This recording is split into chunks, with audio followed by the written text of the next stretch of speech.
Welcome back, movie lovers. So originally, I didn't think I was gonna do a spoiler review from The Greatest Showman, but it turns out that when I was thinking about it, I loved so much of this movie that I really just had to do one. So this is my spoiler-filled review of The Greatest Showman. If you watch any farther, please be warned there will be spoilers. So either you've seen it or you don't care about spoilers. Just be sure that you have that. And if you saw my Star Wars review, I did a spoiler review of it, and then also did a music review, which involves spoilers. This is going to kind of be half and half on all of that.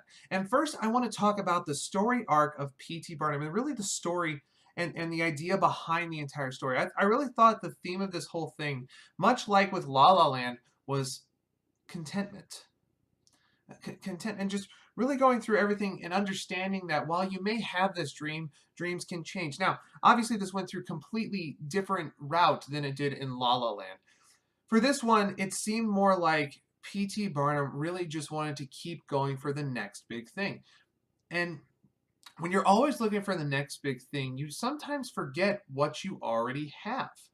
And that's one thing that I really enjoyed with all of that because I see all these people and all these movies where everything is, oh, I have to give all of this up. I've got to sacrifice for this and do this and got to do this and it's got to be this way. And I really appreciated how well it went there. It came back. And I don't know what the historic accuracy of this movie is, so I'm really only talking about this from a movie perspective.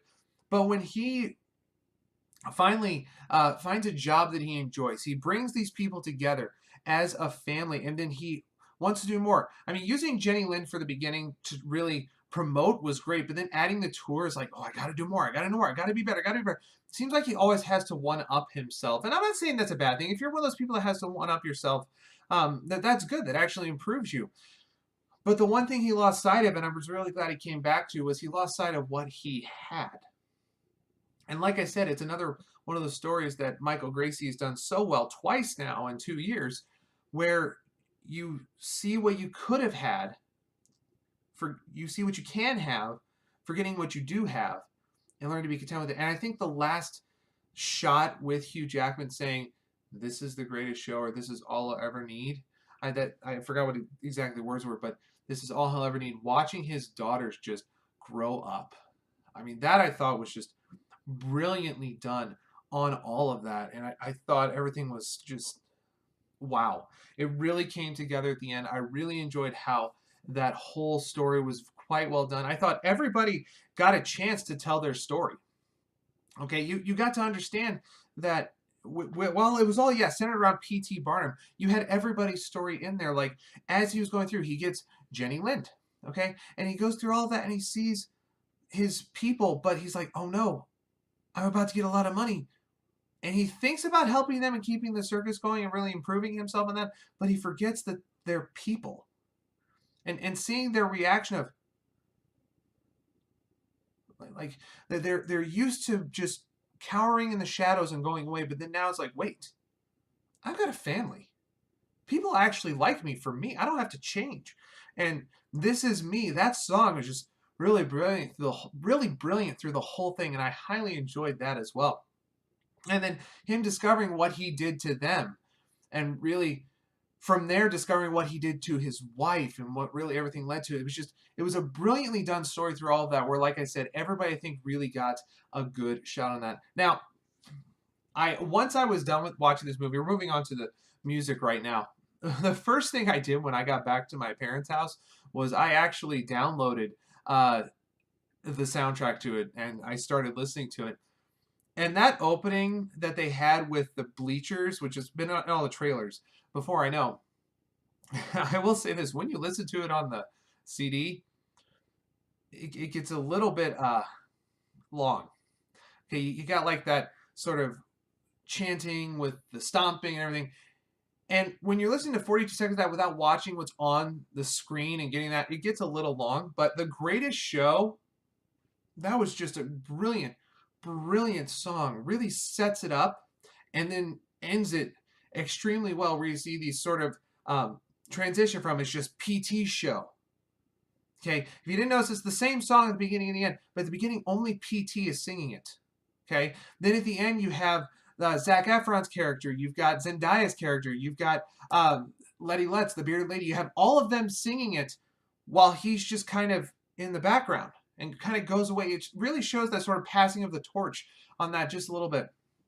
Okay, like I think I said in my previous review, I've never been the biggest fan of Zac Efron, and it might have been just because I wasn't the biggest fan of High School Musical, where he really burst onto the scene. But the role that he did in this and his singing, how he flipped up to that falsetto in Rewrite the Stars so effortlessly, and I mean it's just so well done how he could do that and really continue it. Where a lot of times I'll hear some singers, especially teaching at a high school and teaching music, I hear some of them have sort of that little hitch trying to get up there, and what he does is just so well done on all that. I thought he did a great job, complimented very well by Zendaya. I mean, I thought everything in this movie, music wise, really fit. There was no one that stood out when they weren't supposed to.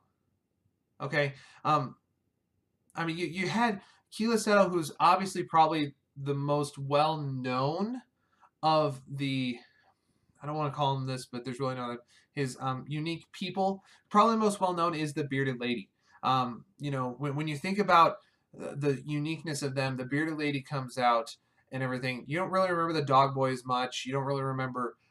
You'll remember the strongman, but with her being in the limelight, not being like the key one for everybody, her voice carrying when it had to was great, but she was also able to melt into the background and really fit in the rest of the crowd as well. And I thought the whole dynamic of that circus family was just so well done, both musically and story-wise. Like I said, I cannot say enough about this movie. I highly enjoyed it. My wife, my parents, my sister, they all highly enjoyed this one. And it's really one you have to go see to experience. I cannot do it justice just by talking about it through a review. So really go and catch The Greatest Showman while you can, still in theaters. It will totally be worth your time, especially if you're into that whole musical scene. But if you like what you're seeing with these spoiler reviews, please be sure to like, comment, and subscribe. If you share with your friends, be sure they know this is a spoiler-filled review, because if they don't know it, that's on you. Okay, it's not on me. Okay, I made it perfectly clear at the beginning that this is one filled with spoilers. So be sure you tell them if you decide to share it with them, but please share it for those that have enjoyed it. Anyway, guys, God bless all of you. And that's a wrap.